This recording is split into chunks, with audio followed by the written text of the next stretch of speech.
Pauta de Análisis.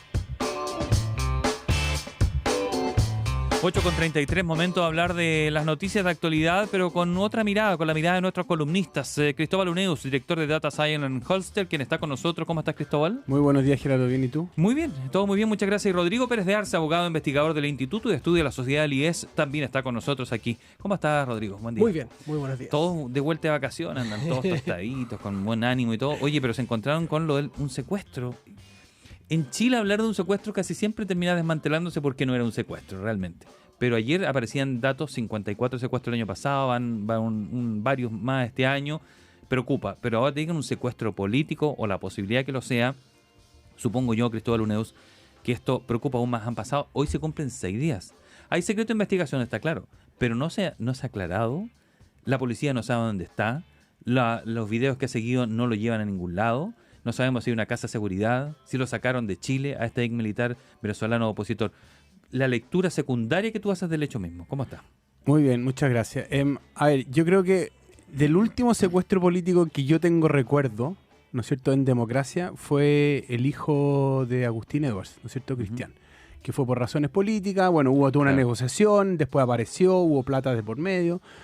Era en otro contexto, pero hoy día esta noticia se enmarca como otro punto de referencia del problema de seguridad que vive el país. Entonces, lo que llama la atención es este venezolano llegó en diciembre, ¿no es cierto? Le dieron esto en enero y no han pasado ni mes y medio y ya sucedió, y por lo tanto es un punto más en esta sensación de inseguridad, y al gobierno le sigue lloviendo sobre mojado, ¿no es cierto? Porque hay más casos, es decir, hay más venezolanos aquí que están en esa misma situación, y por lo tanto uno pensaría, bueno, si fue con este, ¿por qué no va a ser con otro más? Y eso le genera un problema aún mayor al gobierno, que no ha tenido que la institucionalidad del Estado no tiene mucha expertise en esto, porque es algo que es más reciente, ¿no es cierto? No es algo que uno viviera recurrentemente como sucede en otros países. No sé, yo pienso en México, por ejemplo. Entonces es un problema, y esto me da la impresión que es algo que se va a extender por mucho tiempo, porque o parece, lo encuentran rápido, y ojalá que sea vivo, ¿no es cierto? O puede pasar un poco lo mismo, guardando las proporciones, el caso Madeleine, que nunca más la encontraron, ¿no es cierto? Esta niña que raptaron en Portugal, ¿no es cierto? Los papás estaban en el hotel y nunca más apareció. Yo creo que ese también es un escenario posible. Ojalá que eso no ocurra. Rodrigo, lo conversábamos antes de salir al aire. ¿Cómo queda la sensación de las personas en general? Oye, secuestraron a alguien y el Estado no tiene idea de dónde está. O sea, el gobierno actual, evidentemente, pero el Estado no tiene la capacidad, la infraestructura, al parecer, para saber dónde está. ¿Cómo nos protege? Sí, de hecho, todos estos casos de secuestro van desnudando las falencias de nuestra sociedad, de nuestro Estado. Por una parte queda muy claro que nuestro aparato de inteligencia es muy débil, ¿no? Mario Desbordes nos decía que hace unos días es inexistente. Dijo, no digan que es malo porque no tenemos, dijo, o sea, así de simple. Efectivamente, de hecho la ANI hoy día es una agencia bastante precaria con pocos recursos que recopila información de fuentes abiertas, y por lo tanto tenemos una institucionalidad que no está haciéndose cargo de esa dimensión de los problemas. A mí me llama la atención que casi 5 años después no sepamos, por ejemplo, quién quemó el metro. Y por otra parte, sí, me parece que a nivel político y social es muy complicado lo que está pasando, que es que no solamente aparecen delitos que no conocíamos o que eran muy infrecuentes como los secuestros, sino que les empezamos a poner apellidos. El secuestro político, el secuestro extorsivo, el secuestro común, y eso, creo, va socavando, digamos, la confianza ciudadana. Y por lo mismo yo pensaba cuando veía la pauta de lo que íbamos a conversar hoy día, cómo el miedo se ha ido instalando en nuestra sociedad, y el miedo como una emoción muy antipolítica. ¿Por qué? Porque nos impide confiar en nuestros pares, en nuestros vecinos, en la gente que nos rodea, nos impide confiar en la política, y por lo mismo me llama la atención que el gobierno, digamos, respetando el secreto necesario para esta investigación, porque tiene que ser reservada, no dé pistas, no dé, digamos, una mayor certeza, porque, digamos, se juega en las dos canchas, en qué está ocurriendo realmente y cuáles son las percepciones respecto de lo que está ocurriendo. Yo creo que hace una división interesante ahí tú cuando hablas de las percepciones, porque la investigación probablemente, para que tenga éxito, tiene que ser secreta, pero a la vez eso te va generando incertidumbre en la opinión pública. No sabe de una persona que alguien la secuestró y qué paradero tiene. El 2022 46 secuestros, el 2023 57 y ya van 14. 14 secuestros en lo que va del año. Pero el gobierno, al parecer la mayoría de los parlamentarios han coincidido que reaccionó rápido en base a las herramientas que dispone. Nos decía el senador Francisco Chaguán, presidente de la Comisión de Relaciones Exteriores, dijo a mí el secreto de la investigación impide que tengamos acceso. Hablamos con el gobierno central, dijo, pero el gobierno, por ejemplo, no me ha dicho nada de qué habló con Venezuela, porque el gobierno dice hablé con Venezuela, pero no ha dicho qué habló con Venezuela. Es que yo creo que oiga, no. ustedes tendrán por casualidad ahí, no sé, no creo que sea en ese tono, ¿no? Lo que pasa es que yo creo que la mejor herramienta que tiene el gobierno es solucionar este caso lo antes posible. Y yo creo que para eso el secreto de investigación es clave. Es verdad que se va a comer un tiempo de crítica, de inseguridad, pero eso se resuelve en el momento que resuelven el caso, ya sea Y entregarlo. y lo entregarlo, porque ahí entonces la ciudadanía se queda con la sensación, el gobierno actuó, lo resolvió y fue lo suficientemente expedito. La pregunta es si pueden guardar el secreto de investigación, porque aquí en este país muchas cosas se filtran. Entonces, el problema del filtraje es que le ayuda también a la gente que lo tiene secuestrado a este venezolano. Entonces, hay cosas que se saben ya. Entonces, eso también hace más difícil el caso. Pero yendo más allá, yo creo que el gobierno también tiene, el gobierno en sí tiene pocas herramientas porque la investigación no la llevan ellos. Ellos pueden ayudar con información, los contactos con Venezuela, ¿no es cierto? Pero al final del día la responsabilidad en el Ministerio Público. El Ministerio Público hoy día está con todo el mundo mirándolo a ver cuánto de esto puede resolver y cuánto tiempo se va a demorar. Edmundo González, ex almirante, él escribía en ex que se hizo un cambio, que antes ellos, la Armada, el Ejército, hacían investigación de inteligencia externa y interna, y que la autoridad política les dijo, no, ustedes solo amenaza externa, y dijo, ahí perdimos un punto. La ANI ya sabemos, googlea, hace informe y lo entrega, no hace más que eso, y no hay nada más. Entonces, al parecer, la ley de inteligencia, nos decía incluso Francisco Chaguán hace un rato, dijo, tenemos que sacarla rápido, si no aquí no está. Sí, y además montar toda esa infraestructura de inteligencia es muy lento, Claro. son procesos muy largos. Y a mí una de las cosas, a propósito de algo que mencionaba Cristóbal, uno de los problemas que yo creo que tenemos es que, dada la separación de poderes, que es algo muy necesario y muy importante para proteger el Estado de Derecho, se compartimentan ciertas cosas, ¿no? Entonces, por una parte está el gobierno haciendo su pega, está el Congreso haciendo la suya y el Poder Judicial haciendo lo propio. Y esa lentitud inherente a la democracia, cuando los casos no se resuelven, aumenta la pulsión por saltarse esas reglas de la democracia. Y digamos, estamos viendo distintos fenómenos autoritarios, el más importante y el más que tiene más notoriedad es el de Bukele, que en el fondo la democracia se sacrifica para obtener ciertos bienes, para, por ejemplo, tener una persecución penal más eficaz. Y ahí saltamos a otra cancha que, digamos, si la democracia no muestra su eficacia, se pone muy en riesgo porque, evidentemente, la ciudadanía quiere vivir en ciertos estándares de paz. Las democracias son lentas, dice alguno. Bukele decía en un discurso hace una semana, dijo, si ustedes de Europa, aplican las leyes del Reino Unido en Afganistán, no funcionan. Si ustedes aplican su democracia aquí, tampoco funcionan. Y por eso tenemos que aplicar nuestras propias reglas para que el crimen organizado como las maras se acaben, por ejemplo. Y eso, perdona, Víctor, y eso es una trampa que él está jugando obvio. muy rápidamente y con mucha eficacia porque claro, se aprovecha de estos defectos de la democracia, esta lentitud que protege ciertas cosas para hacer su punto, Cristóbal, para defender su gobierno. Ojo, la ANI en algún momento antes, ¿no es cierto? No sé si se acuerdan los más viejos como yo, ¿no es cierto? Como yo. Había una oficina en La Moneda, Sí. ¿no es cierto? Sí, que, claro. que tenía informantes, hacían investigación antes que existiera la ANI, ¿no es cierto? Y los informantes de alguna manera ayudaban a la gestión política, sobre todo en cosas de crisis y cosas Es como de posterior a la oficina, ¿no? Claro, ¿no es ¿Te acuerdas cierto? que se habla de Y la por lo oficina? tanto, la nueva institucional de la ANI no tiene informantes. No puede ser que uno esté investigando No, estos casos no tiene agentes. por Google, ¿no es cierto? Para eso necesita agentes que esté mirando, que sepa, que pueda entregar información que no es de público conocimiento. Y eso en algún momento se desmanteló, ¿no es cierto? Y eso yo creo que hoy día habría sido muy útil tenerlo. Probablemente es más difícil para el Ministerio Público tener agentes, ¿no es cierto? Es más fácil para las autoridades políticas y por lo tanto yo creo que eso es algo que hay que mirar y repensar porque en este caso habría sido quizás útil. Oye, una derivada de todo esto, que veía la encuesta CADEM y aparecía el gobierno con un 35% de apoyo popular, y tú dices, si no lo araña esto, ¿qué lo hace? Lo hablaba con Francisco Chaguán, porque Cristian Valdivieso, otro de nuestros columnistas, él escribía, oye, esto muestra que no hay oposición, es un desorden la oposición, que se la dejan bandeja al gobierno, porque estando mal, no está tan mal, sube incluso, y que incluso podría esperanzarse con un nuevo gobierno, decía, dada la situación. Francisco Chaguán no estaba de acuerdo, dijo, nosotros no estamos desorganizados y todo, pero se ve medio desorganizado, pues si no, en seguridad no está funcionando, en economía ni decir, y ni decir las tareas que tiene para marzo el gobierno para sacar adelante, que yo ahí también te voy a preguntar, Cristóbal. Rodrigo, tu opinión primero. Sí, el escenario como que se terremoteó, porque han pasado muchas cosas, digamos, de mucho impacto.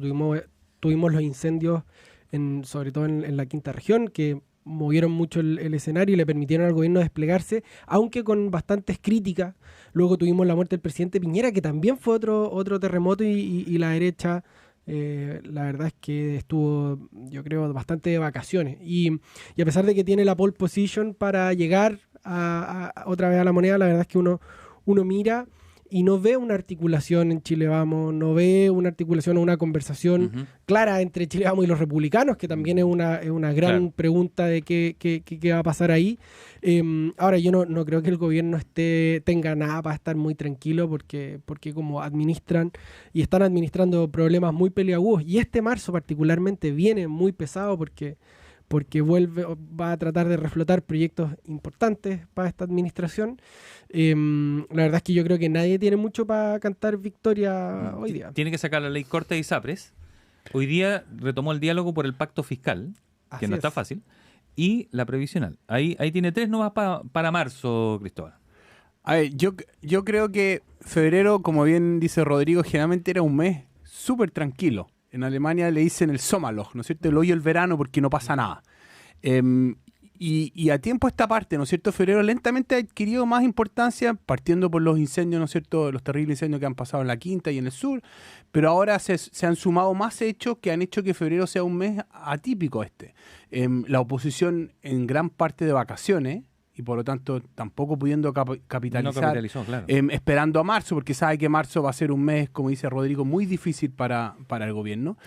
Y yo no le doy tanta importancia a que si el gobierno tiene 30, 28, 35, son básicamente los mismos números, ¿no es cierto? El gobierno no ha crecido es como el tercio, en apoyo, y sigue pegado en eso, y por lo tanto uno se pregunta qué va a pasar en las próximas elecciones, quién se va a hacer cargo del otro 67%, y ahí, como bien dice Rodrigo, hay una dicotomía entre Chile Vamos, que está sumando amarillo demócrata, y están los republicanos, y por lo tanto yo creo que hablar del legado Piñera en ese sentido, cuando Piñera solamente tenía Chile Vamos, es un poco absurdo, porque hoy día el desafío es totalmente distinto, ¿no? Piñera hoy día no sirve como estrategia. No te da.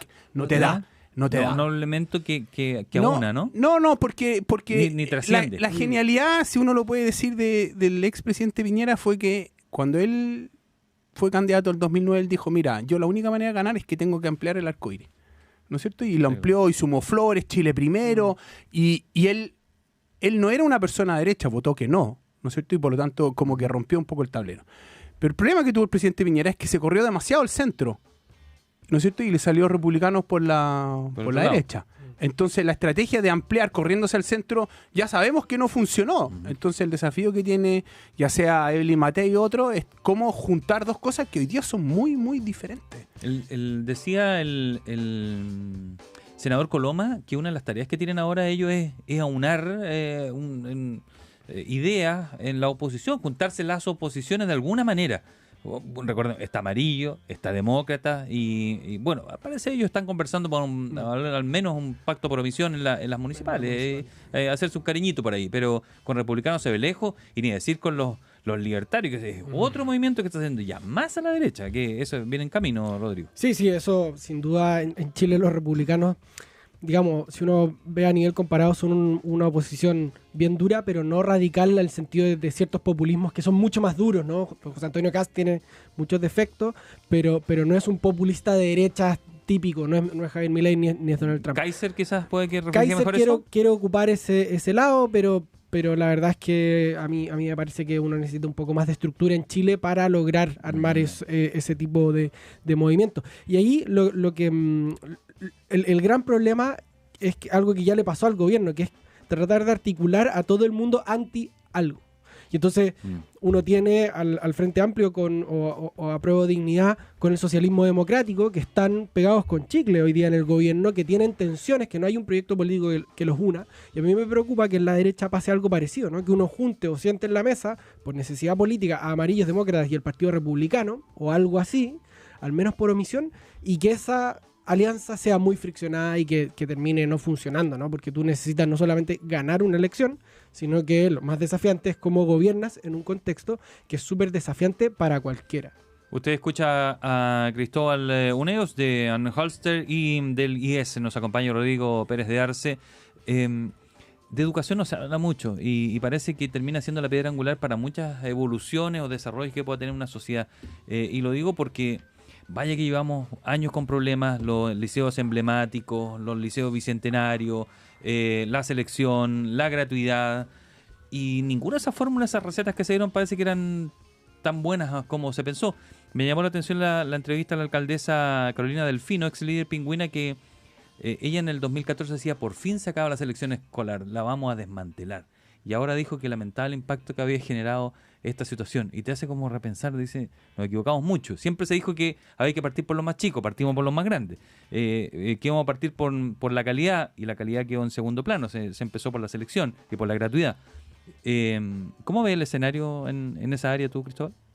A ver, yo encuentro que me llama la atención la entrevista. En la tercera, el diario sí, La Tercera. Porque yo creo que la selección fue una buena... Eliminar la selección yo creo que fue una buena política. El problema es que está mal implementada. A mí me cuesta creer que un colegio que seleccione sea una cosa con financiamiento del Estado, sea una cosa que uno quiera perpetuar, ¿no es cierto? Quizás podrían haber 1 o 2 colegios, pero así como política general, yo encuentro que es bien terrible. Yo creo que los fundamentos por los cuales se eliminó la selección siguen existiendo. El problema es que yo creo que nos dimos cuenta que el problema es que tenemos pocos buenos profesores.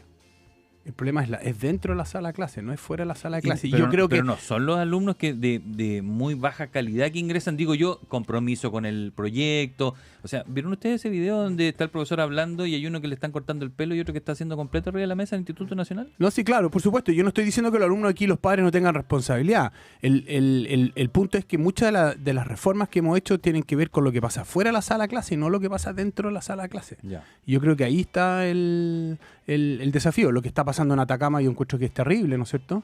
Que ahora parece que no van a volver, que no están listas las horas, que no se pusieron de acuerdo. Entonces... No, están atrasados. Algunos dicen que no han hecho nada, otros que han hecho muy poquitito. Claro, entonces yo creo que el desafío es cómo se gestiona esta infraestructura escolar que es compleja. Recuerden que la decisión de desmunicipalizar está bajo la premisa que muchos municipios chicos no tenían la capacidad para gestionar sus colegios y por lo tanto era mejor centralizar la gestión más arriba y que pudieran abarcar varios colegios a la vez. Hubo toda una discusión, cuán arriba, cuántos colegios, por qué no dejamos las comunas grandes fuera, las comunas chicas juntas, y ahí hubo toda una discusión y hay unos vacíos en la ley, ¿no es cierto?, que la derecha en su momento planteó. Esa idea suena razonable para un conjunto de municipios, pero nuevamente el problema es la implementación. Y yo creo que ahí... varios SLEP con problemas. Claro, y yo creo que ahí el problema de la centroizquierda, yo voy más atrás, no solamente de este gobierno, es que no creen en la gestión. No creen que la gestión es relevante. El gobierno no consiste solamente en pasar leyes, o sea, sino también quién está, cómo lo hace, que se pinte, revisar. que se haga, que esté la plata. Y el caso más directo es la alcaldesa ayer en el Festival de Viña, ¿no es cierto? Ley de incendio ahora. ¿Te llamó la atención eso? Claro, ¿no? me llamó la atención porque en el fondo Ripamonti. ella podría agarrar el teléfono y llamar al presidente. Y no levantar un letrero. Y no levantar un letrero, porque eso significa que hay cero gestión de todo. Y además, Rodrigo, siendo de la misma coalición, es realmente llamativo. No es la primera. Diego Ibáñez, que es presidente del partido del presidente, también le armaba protestas afuera del Congreso mientras se votaban leyes de seguridad importantes. En fin, lamentablemente el raya para la suma, después de casi 20 años de hablar de educación, no es alentador, al revés.